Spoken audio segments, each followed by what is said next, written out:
A Course in Miracles. Lesson 127. There is no love but God's. Perhaps you think that different kinds of love are possible. Perhaps you think there is a kind of love for this, a kind for that, a way of loving one, another way of loving still another. Love is one. It has no separate parts and no degrees, no kinds nor levels, no divergencies and no distinctions. It is like itself, unchanged throughout. It never alters with a person or a circumstance. It is the heart of God and also of His Son. Love's meaning is obscure to anyone who thinks that love can change. He does not see that changing love must be impossible, and thus he thinks that he can love at times and hate at other times. He also thinks that love can be bestowed on one and yet remain itself, although it is withheld from others. To believe these things of love is not to understand it. If it could make such distinctions, it would have to judge between the righteous and the sinner and perceive the Son of God in separate parts. Love cannot judge. As it is one itself, it looks on all as one. Its meaning lies in oneness. And it must elude the mind that thinks of it as partial or in part. There is no love but God's, and all of love is His. There is no other principle that rules where love is not. Love is a law without an opposite. Its wholeness is the power holding everything as one. The link between the Father and the Son, which holds them both forever as the same. No course whose purpose is to teach you to remember what you really are could fail to emphasize that there can never be a difference in what you really are and what love is. Love's meaning is your own and shared by God Himself. For what you are is what He is. There is no love but His, and what He is everything there is. There is no limit placed upon Himself, and so are you unlimited as well. No law the world obeys can help you grasp love's meaning. What the world believes was made to hide love's meaning and to keep it dark and secret.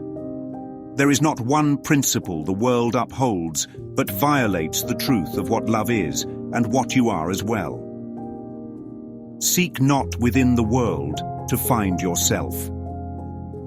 Love is not found in darkness and in death. Yet it is perfectly apparent to the eyes that see and ears that hear love's voice. Today we practice making free your mind of all the laws you think you must obey, of all the limits under which you live, and all the changes that you think are part of human destiny. Today we take the largest single step this course requests in your advance towards its established goal. If you achieve the faintest glimmering of what love means today, you have advanced in distance without measure and in time beyond the count of years to your release. Let us together then be glad to give some time to God today and understand there is no better use for time than this. For 15 minutes twice today, escape from every law in which you now believe. Open your mind and rest. The world that seems to hold you prisoner can be escaped by anyone who does not hold it dear.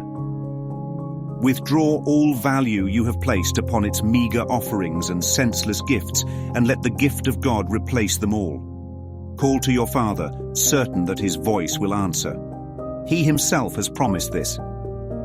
And He Himself will place a spark of truth within your mind wherever you give up a false belief, a dark illusion of your own reality and what love means. He will shine through your idle thoughts today and help you understand the truth of love. In loving gentleness, He will abide with you as you allow His voice to teach love's meaning to your clean and open mind. And He will bless the lesson with His love. Today, the legion of the future years of waiting for salvation disappears before the timelessness of what you learn. Let us give thanks today that we are spared a future like the past. Today we leave the past behind us, never more to be remembered. And we raise our eyes upon a different present, where a future dawns unlike the past in every attribute. The world in infancy is newly born, and we will watch it grow in health and strength, to shed its blessing upon all who come to learn to cast aside the world they thought was made in hate to be love's enemy. Now are they all made free along with us. Now are they all our brothers in God's love. We will remember them throughout the day, because we cannot leave a part of us outside our love if we would know ourselves.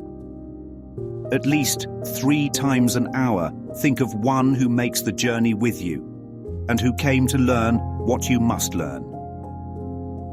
And as he comes to mind, give him this message from yourself.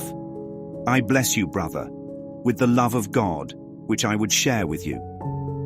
For I would learn the joyous lesson that there is no love but God's and yours and mine and everyone's. Lesson 127. There is no love but God's. O mighty companions, what I read is that love doesn't bend for our preferences. It doesn't shift to fit our grudges. It doesn't shrink when we're scared or stretch when we're pleased. It doesn't wait for us to be ready. It is. What I read is that what we call love in this world, romantic love, family love, friend love, conditional love, patriotic love, sacrificial love, is not love at all. They are masks, shades, substitutes, because love doesn't divide, and God doesn't sort his heart into categories. There is no such thing as more love for one child and less love for another. There is no forgiveness love and righteous anger love. There is no love for the worthy and boundaries for the wicked.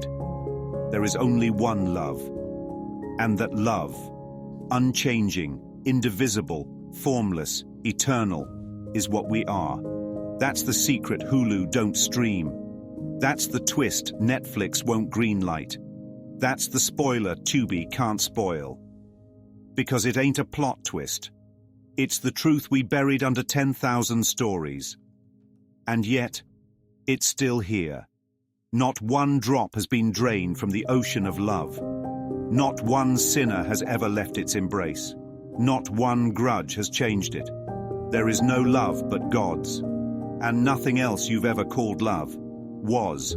Love's meaning is obscure, not discovered, unknown, uncertain. And yet we walk around speaking of love like it's something we've mastered, something we own. But how can you trust what changes with the weather? What shifts depending on the mood? What turns sweet in the morning and bitter by night?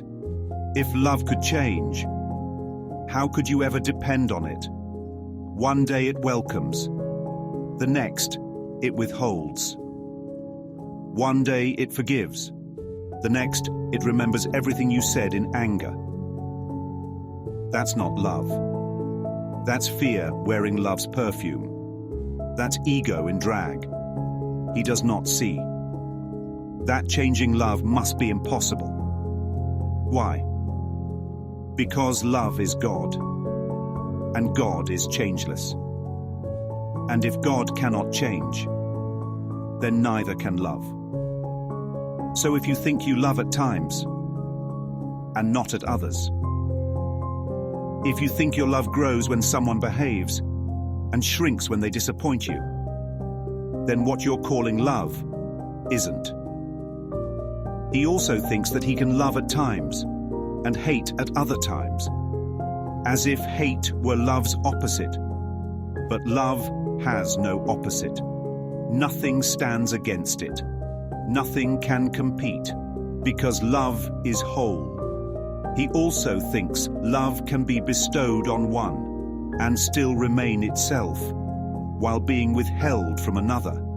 But how can love, which is God, be partial? To believe that love makes distinctions, to believe that God plays favorites, is not to understand love at all. Because if love must choose, it must judge. And if God must judge, he must divide his son. He must look at the righteous, those deemed morally correct, and separate them from sinners, those who merely miss the mark. He must perceive his own child, in fragments, in parts, in broken sections. But how can the whole accept parts? How can what is eternal accept division? Come back to me when it's whole. Come back to me without judgment. Come back to me with the pieces gathered in your arms, all of them, even the ones you said weren't worthy. And I will show you what love is, because there is no love but God's, and no version you made will ever hold. Love cannot judge. Did you hear that? Cannot. Not because it refuses to, not because it's trying to be better, but because it literally cannot. Judgment requires difference, but love is one. So what is there to judge if there is only one? Love sees all as itself, no shadows, no outsiders, no hierarchy. Its very meaning is oneness, and that will always elude the mind that still thinks in parts.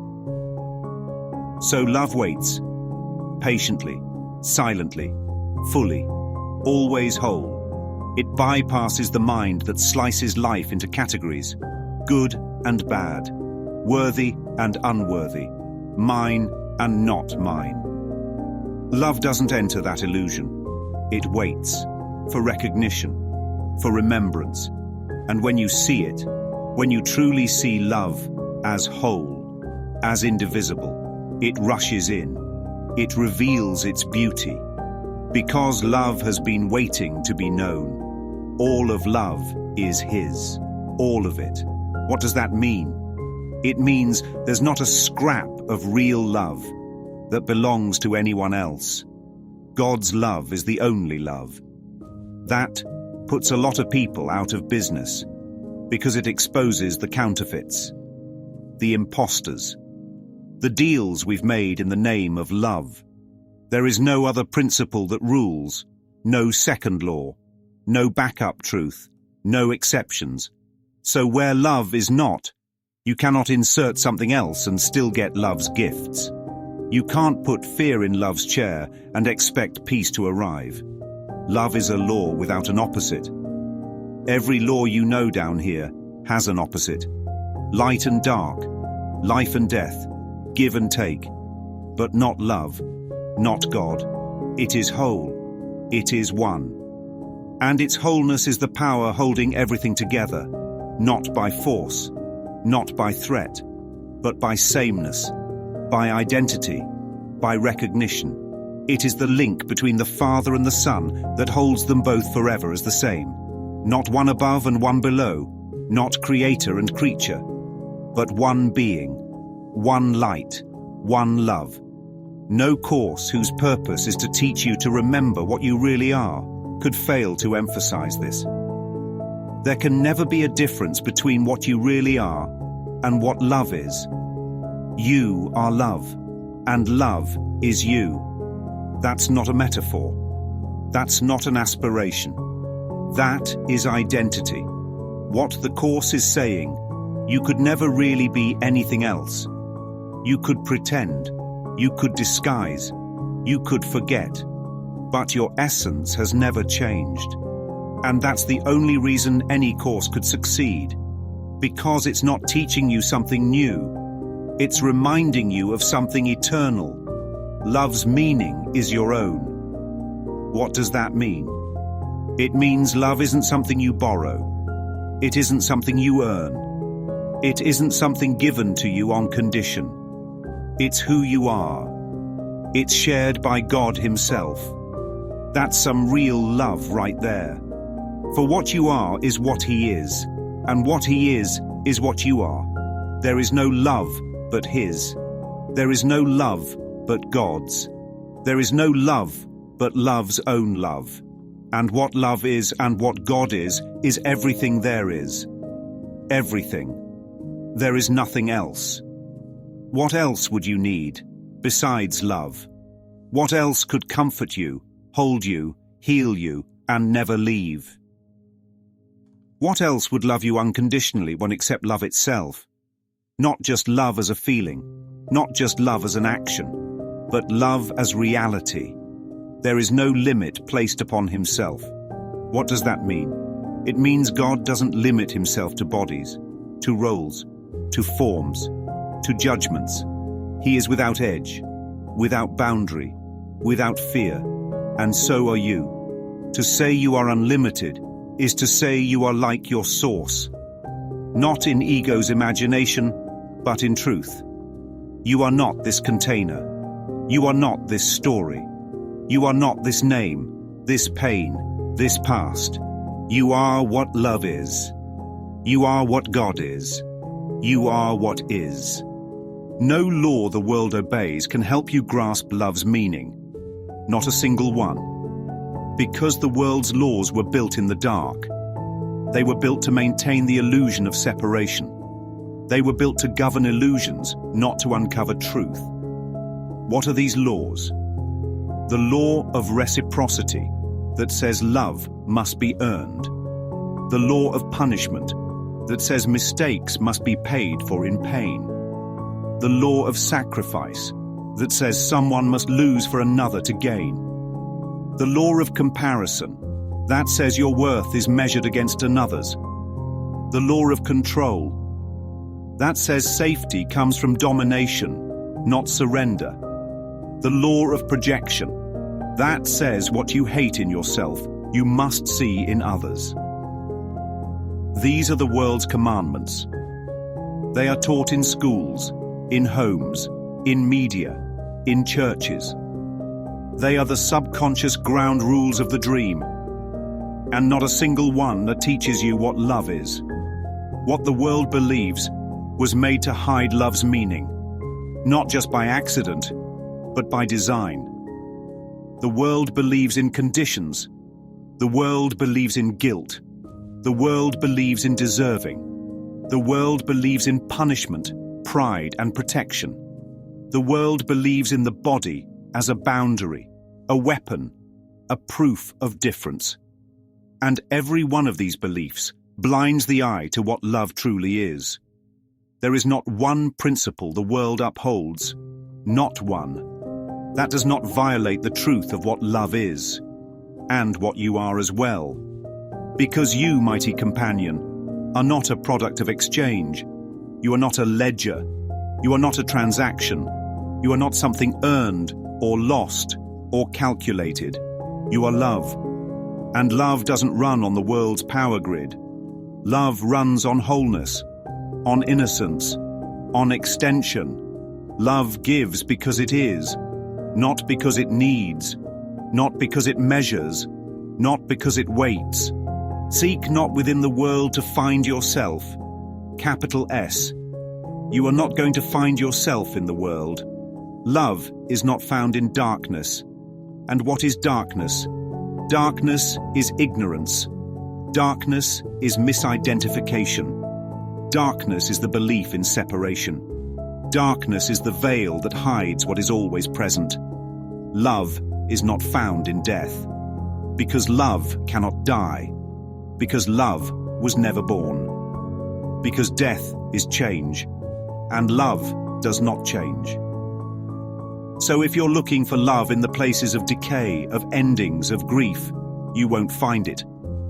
Yet love is perfectly apparent to the eyes that see, and the ears that hear love's voice. What are the eyes that see? The eyes that look past form. The eyes that look with forgiveness. The eyes that behold wholeness. And what are the ears that hear? The ears that no longer listen to the ego's accusations. The ears that hear the still, small song that sings of God. To these eyes and ears, it is obvious. This is not the way love is. Today, we practice making free your mind. Of all the laws you think you must obey, what are these laws? The law of aging, the law of sickness, the law of scarcity, the law of survival, the law of punishment, the law of earning worth, the law of competition, the law of fear. Why do we think we must obey these laws? Because we were taught they are true. Because we believed what the world said about us. Because we trusted the body's voice over the voice for God. But none of these laws are real. They are chains made of smoke. And today, we make free our mind from them. We no longer live under their rule. We live under grace. We live under love's law, which has no opposite. Today, we free the mind from all the limits under which we live. What are the limits under which I live? The limit of time, the limit of pain, the limit of identity, the limit of what's been done to me, and what I fear I'll do again. These are the fences we've built inside the mind. And today, we make it free. And all the changes we think are part of humanity's destiny, we let those go too. What are those changes we think are inevitable? That history must repeat. That violence is part of nature. That fear is our inheritance. That death is our conclusion. Today we say, no, not so, not anymore. Today, we take the largest step this course requests. Not a command, not a demand, a request. Because God's will doesn't force, it invites. In your advance, what are you advancing toward? You are advancing toward the established goal. What is the established goal of God? It is this: that you remember what you are, that you awaken to love, that you accept the changeless truth, that you return to the timeless peace of your own self, that you know again, without doubt, that there is no love but God's, and that love is what you are. If you achieve the faintest glimmering of what love means, just the faintest, today you have advanced in distance without measure, and in time, beyond the count of years, to your release. What is the Course talking about? It's saying that you don't need to grasp the whole of love. You don't need to scale the mountain today. You just need to glimpse the light. You just need to let it touch you for one holy second. And in that second, time collapses. The journey shortens, your chains loosen, and you step outside the wheel. Even a sliver of real love is infinite in content. Let us together, then, be glad. Let us be glad to give some time to God today. Just a little. Just a breath. Just a whisper of willingness. What does that look like? It looks like quiet. It looks like stillness. It looks like setting your phone down, closing your eyes, saying, I'm here, saying, use me. It looks like choosing peace instead of panic. It looks like choosing forgiveness instead of proving your point. It looks like sitting in your car and breathing instead of scrolling. It looks like making room for the holy instant. Understand, there is no better use of your time. I want you to think about everything you believe you must do today. All of it. Appointments, errands, emails, conversations, posts, planning, fixing, fretting. Now realize, none of it will give you what even one instant of true love can offer you. There is no better use of your time than giving a little to God, a little to love. Just a little eensy-beensy-teensy moment. Like that eensy-teensy spider climbing up the spout. You don't have to conquer the sky. You just have to be willing to rise again. Love will do the rest. For 15 minutes, twice today, escape. Escape from every law in which you now believe. What are some of these laws?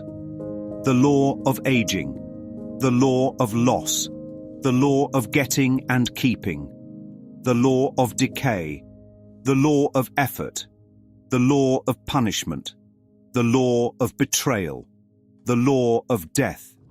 These are the laws written on the walls of the dream, and yet none of them are true. None of them come from God.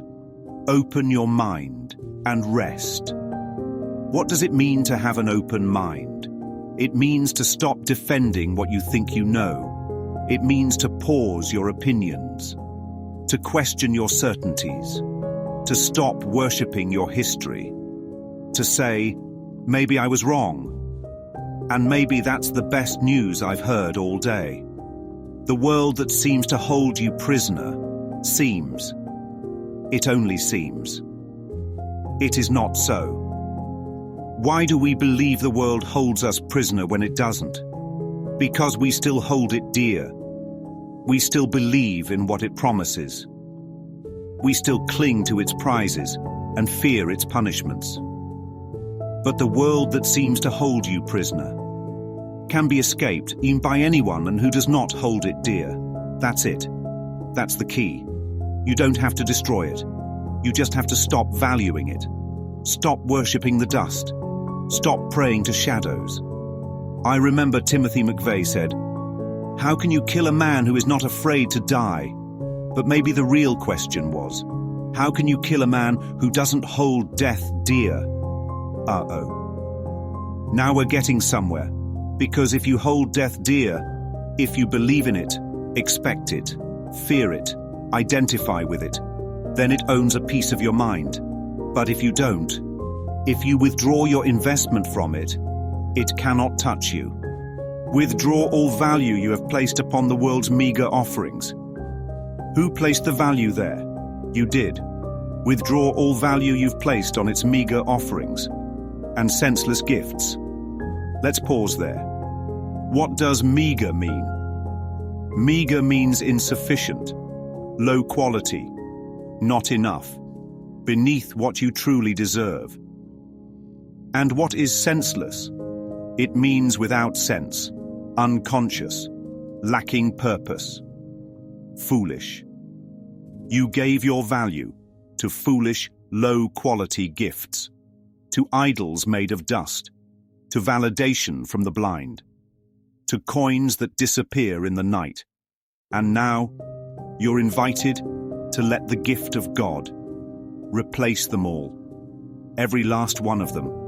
Not some, all. And what is the gift of God? It is love without opposite. It is peace that cannot be shaken. It is identity that cannot be taken. It is wholeness. It is freedom. It is the remembrance of yourself. Call to your Father, certain that his voice will answer. He himself has promised this, and he himself will place a spark of truth within your mind, wherever you give up a false belief.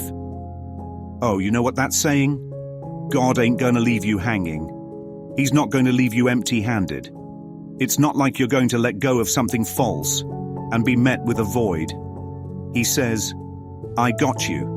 Right there, in the gap where the lie used to live, I will put something holy.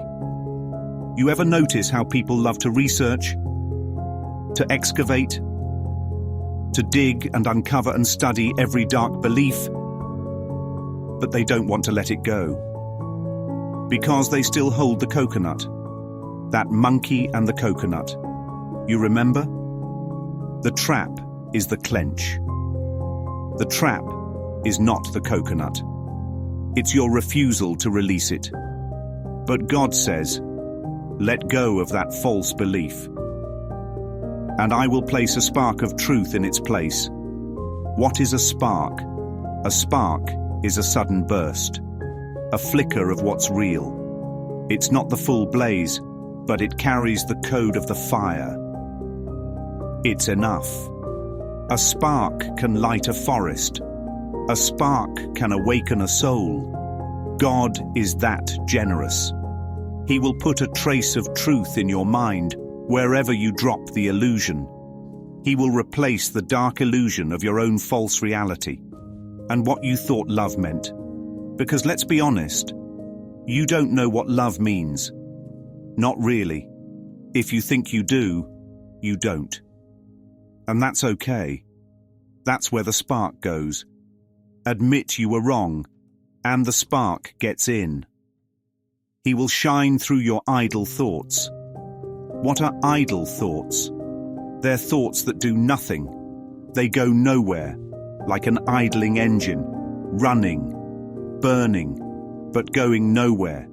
He will shine through those and help you understand the truth of love. Not love with a lowercase l. Love, the truth of love. How generous is he, that he would abide with you, not occasionally, not when you behave, but always. In loving gentleness, he will abide with you. What does it mean to abide? It means to dwell, to stay, to remain, to be constant. It's not God visiting, it's God remaining. And not as a guest, but as what you are. He will abide with you as you allow his voice to teach love's meaning to your clean and open mind. Why is it clean now? Because you've emptied it. Why is it open? Because you're no longer trying to be right. You're willing to be wrong. And in that humility, the spark ignites. He will bless the lesson with his love. What does that mean? It means the lesson won't be dry. It won't be harsh. It won't be abstract or theoretical. It will be living. It will be warm. It will be unforgettable, because it is blessed by his very being. Today, the legion of the future years of waiting for salvation disappears. Before what? Before the timelessness of what you learn. Before the truth that has no past, no gap, no delay. Let us give thanks today that we are spared a future like the past. Let us give thanks that we are not condemned to repeat it. Let us give thanks that the wheel does not have to keep turning. Today, we leave the past behind us. Did you hear what I said? Not me. Jesus said it. Leave the past behind you, not some of it. Not just the bad memories, all of it. The triumphs, the tragedies, the traumas, the trophies. Let it all go. Never more to be remembered. You don't need it. You've never needed anything from the past. Not one thing. Not one defense. Not one story. Not one identity. You never have, and you never will. The past is the already gone. Gone, empty, unreal, and we raise our eyes now upon a different present, a different now, which is the only place you can meet God anyway. Not yesterday, not tomorrow, only here, only now, because the only place you can know yourself is the present, where a future dawns, unlike the past in every attribute. Why? Because this future is not built on guilt. Because this future is not built on fear. Because this future is not an echo, but a light. This is not the past projected forward. This is the present extended freely. It is new. It is holy. It is blessed. It is yours.